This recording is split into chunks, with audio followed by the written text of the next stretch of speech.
Hello everyone, एक update आई अभी home department of UP से। देखिए, चलिए इस पर बात करते हैं क्या ऑर्डर आया है।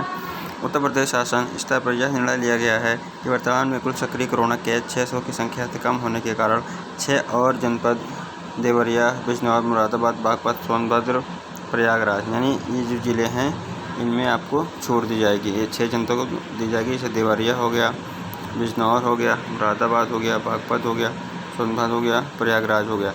इन जिलों में कर्फ्यू में छूट प्रदान की जाती है।